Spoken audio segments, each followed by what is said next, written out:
안녕하십니까. 한강의 문명TV 최환규 목사입니다.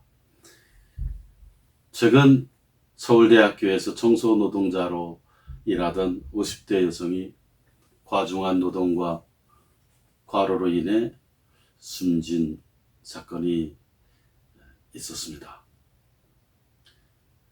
이 죽음을 놓고 왜 이렇게 지병도 없는 분이 돌아가셔야 됐는지, 또 갑질 문제도 있는데 함께 생각해보는 시간을 갖고자 합니다.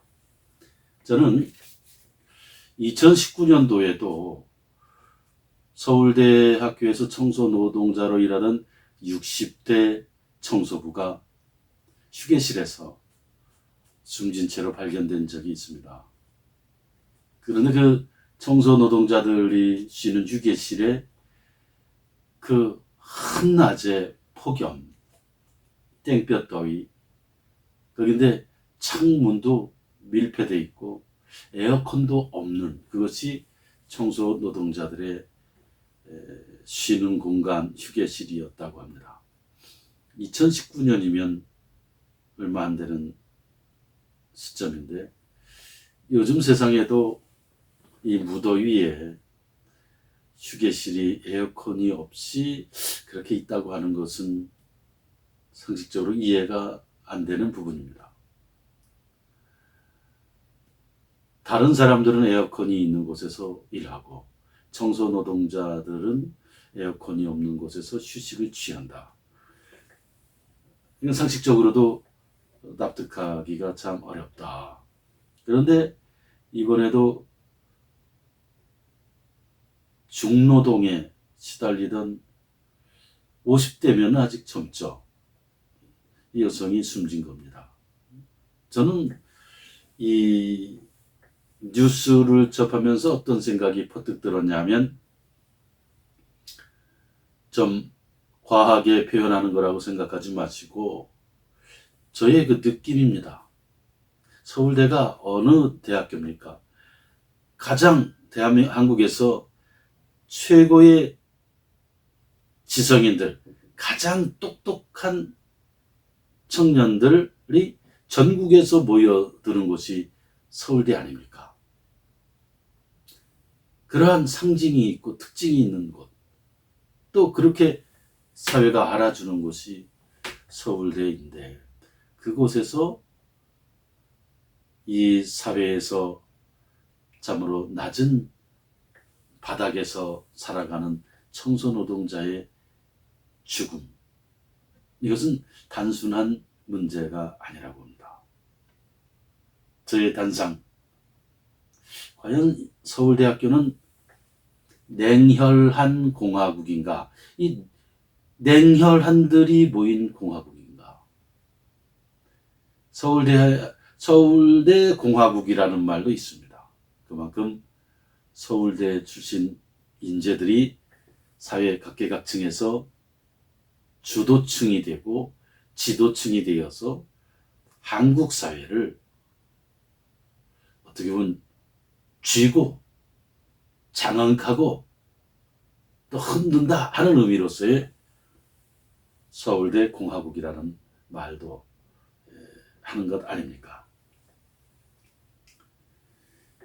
이 숨진 여성은 여학생 기숙사 4층짜리, 엘리베이터도 없다 그럽니다.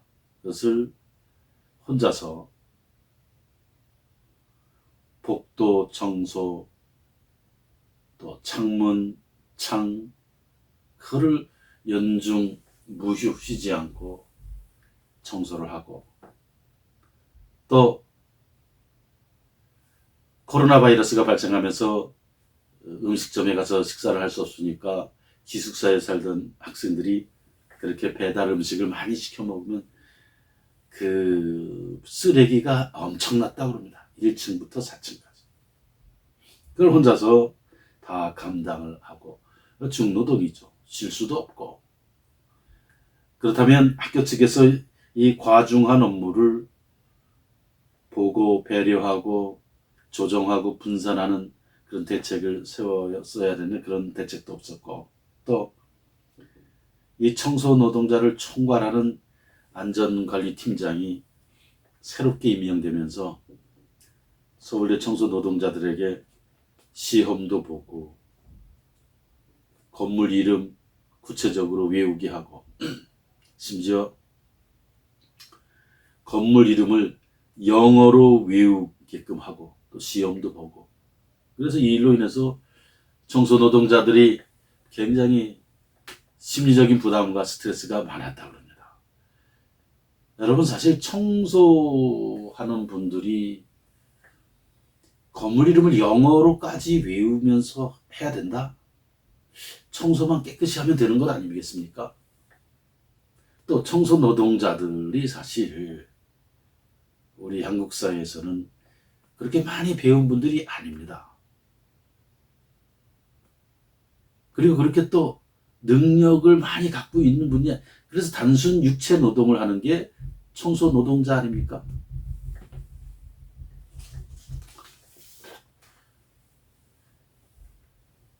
청와대 국민청원 게시판에는 이러한 청원이 얼마 전에 올라왔다고 합니다. 어떤 내용이냐? 청소 노동자들이 화장실에서 식사하지 않도록 휴게 공간을 보장할 것을 의무화해 주세요. 그 뜻입니다. 그런 내용입니다. 지금 정부 청사나 대학과 같은 공공건물, 대학교 건물, 그런 공공건물에서도 아직도 청소 노동자들이 공공연하게 화장실에서 식사를 하고 있다고 그럽니다. 화장실에서 식사를 하고 있는 현실.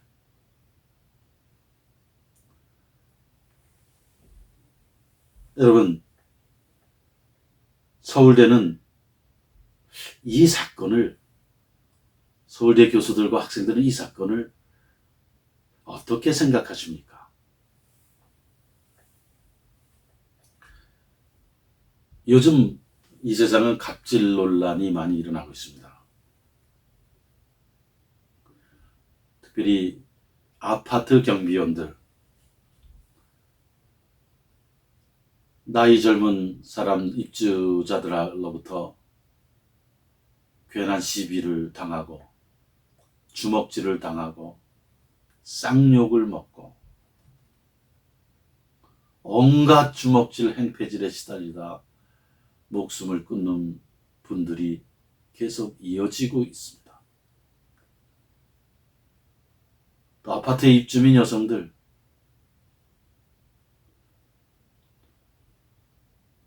마치 종 부리듯 아파트 경비원들을 종 부리듯 하고 있고 거기를 안 따르면 온갖 쌍욕을 하고 비방을 하고 심지어 물건을 내던지고 따귀를 올려붙이고 침을 뱉고 택배 노동자들도 아침, 점심, 저녁, 대낮, 밤, 새벽 끊임없이 이 물건을 배달하느라 몸이 지치고 그래서 과로로 배달 물건을 가지고 계단에 오르다가 쓰러져서 숨지고 배달 물건을 정리하다 쓰러져 숨지고 이런 일들이 계속 일어나고 있습니다. 또 잘 사는 부자들이 사는 아파트에서 있는 일이라고 합니다. 짜장면, 짬뽕을 중국 요리집에 배달을 시키면 배달부가 오토바이를 타고 철가방을 갖고 오지 않습니까? 그러면 10층, 12층, 15층, 20층에 살면서 주문하면서 이 배달부가 오면 엘리베이터 타고 올라오지 마세요. 계단으로 걸어서 오세요. 걸어서 내려가세요. 그런다고 합니다.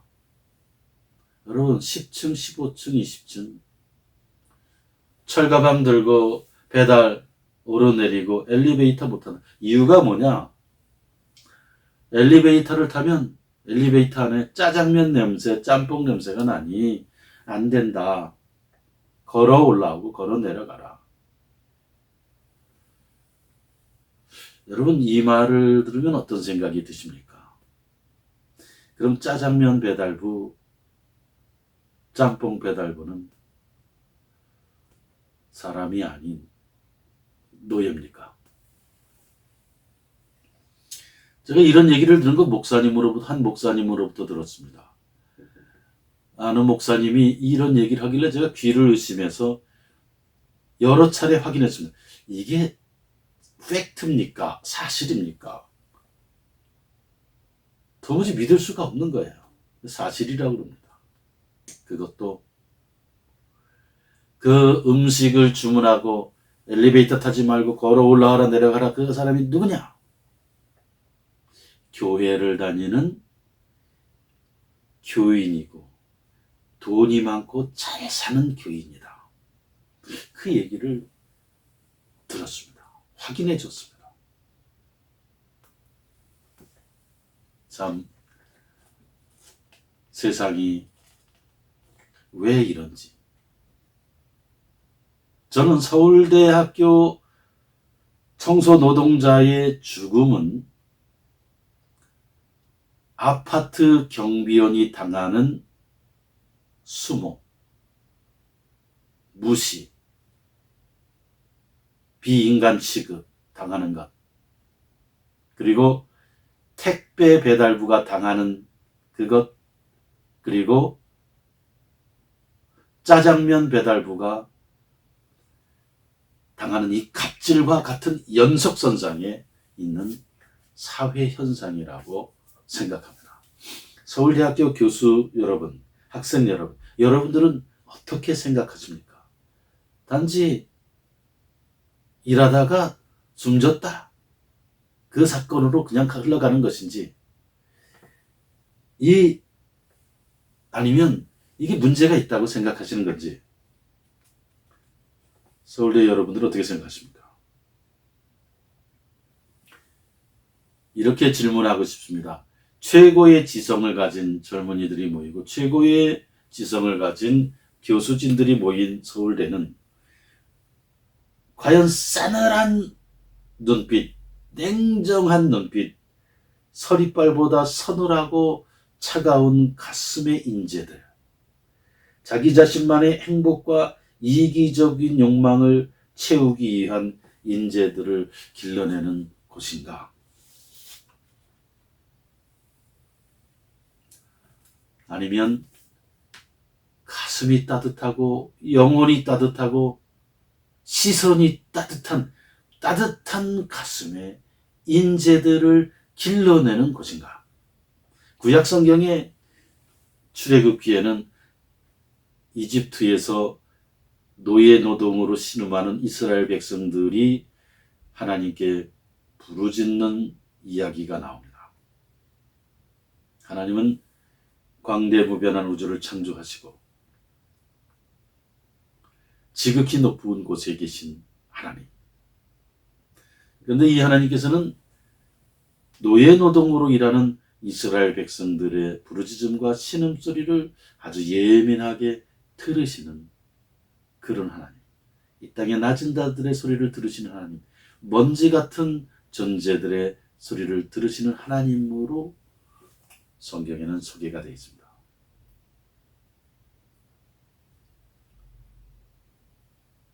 돈이 많아서 그것으로 돈이 없는 사람들을 무시하고 또 눈이 교만하고 행동이 교만한 자들, 권력과 힘이 있고 실력이 있다고 그보다 못한 이 땅의 먼지 같은 백성들과 사람들을 노예처럼 생각하는 그런 사람들을 하나님께서는 시편의 표현을 빌리면 그들의 이를 부수신다라는 표현이 있습니다. 성경의 잠언을 보면 잠언 28장 15절 가난한 백성을 압제하는 악한 관원은, 여기서 관원은 지도자들, 리더들입니다. 이 관원들은 부르짖는 사자와 줄인 곰 같으니라. 한마디로 부르짖는 사자, 굶주린 곰처럼 가난한 백성들을 압제하고 삼키는 무리들이다. 그 뜻입니다. 에스겔 22장 29절에는 이렇게 되어 있습니다. 이 땅의 백성들은 포악하고 강탈을 일삼고 강도질한다, 빼앗는다, 약탈한다 그 뜻이죠. 가난하고 궁핍한 자를 압제하고 못살게 굴고 짓밟고 나그네를 부당하게 학대한다 이렇게 쓰여 있습니다. 잠언 14장 31절에는 가난한 사람을 학대하는 자는 그를 지으시니 즉 하나님을 멸시하는 자요 궁핍한 사람을 불쌍히 여기는 자는 하나님의 주를 공경하는 자야. 잠언 30장 14절은 이렇게 쓰여 있습니다. 이빨이 긴 칼과 같고 턱이 긴 큰 칼과 같아서 즉 이가 이빨이 칼이고 턱이 큰 칼처럼 그런 사람들. 그래서 가난한 사람들을 하나도 땅에 남기지 않고 삼키며 궁핍한 사람을 삼켜 씨를 말리는 사람들이 무리들이 이 땅에 살고 있다.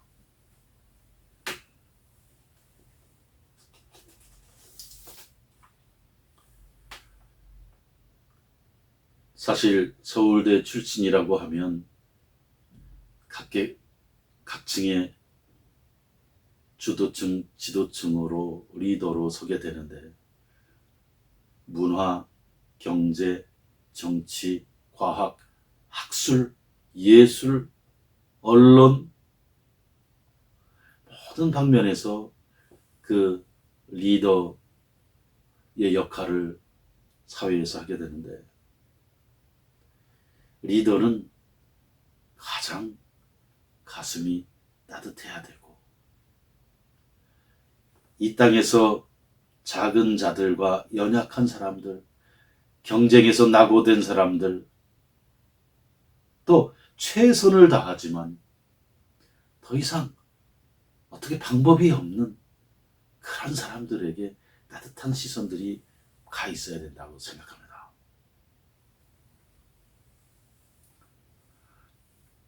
서울대의 표어가 라틴어로 베리타스 룩스메아입니다. 진리는 나의 빛. Truth is my right. Right. 묻고 싶습니다. 물론 이것은 서울대 교수진과 학생들을 향한 비난 공격이 아닙니다. 우리 함께 생각해 보자는 겁니다. 여기서 말하는 서울대가 가르치고 추구하는 이 진리, 베리타스는 무엇의 진리냐? 무엇을 향한 진리냐? 차디찬 냉혈한의 진리냐? 약육강식의 정글의 진리, 밀림의 진리냐? 아니면 따뜻한 생명의 진리냐?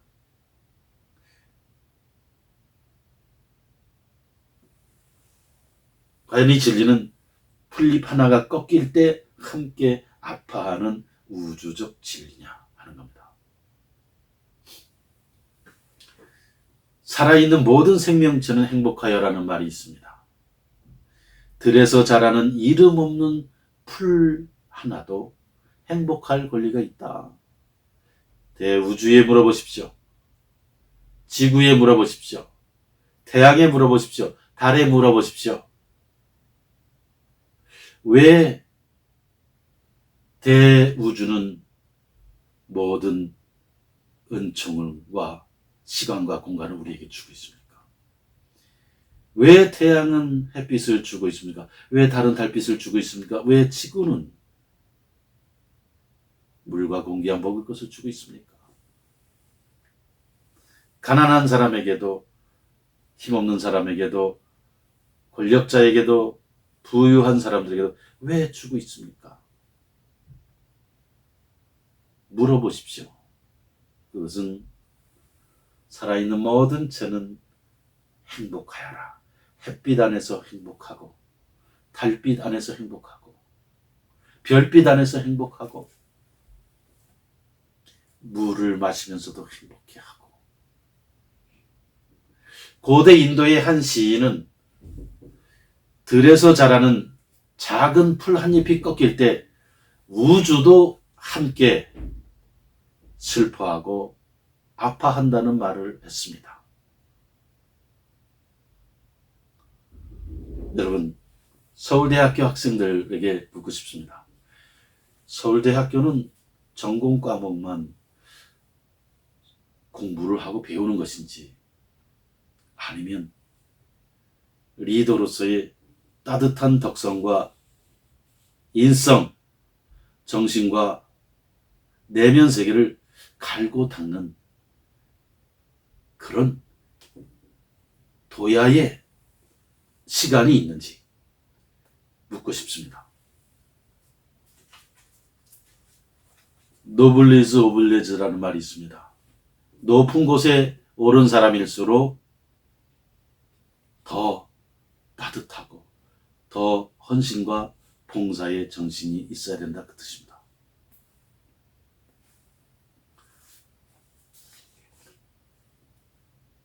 최고의 지성이 모인 서울대학교 학생들, 인류 최고의 지혜서, 또 수양서, 또 영원한 목민심서인 잠언이라는 게 있습니다. 여러분, 시간이 나실 때 이 찬란한 청년의 시기, 젊음의 시기에 이 잠언을 읽으며 마음과 정신을 갈고 닦고 둬야 하는 그런 시간이 있었으면 좋겠습니다. 그래도 서울대 출신이라고 하면 이 땅의 먼지 같은 존재들도 그 시선에 들어오는 따뜻한 사람들, 따뜻한 인재들, 따뜻한 지도자들이 되었으면 좋겠다. 국민의 한 사람으로서 그런 기대를, 그런 바람을 갖고 있습니다. 한국은 진리와 자유의 문명인 한강의 문명입니다. 한강의 문명을 사랑하는 여러분, 그리고 특별히 미국 동포, 일본 동포, 유럽 동포 등 해외 동포들께서도 이 황하의 물결, 이 책을 꼭 읽어보시기를 부탁드립니다. 황하의 물결입니다. 구독과 알람, 좋아요도 부탁드립니다. 감사합니다.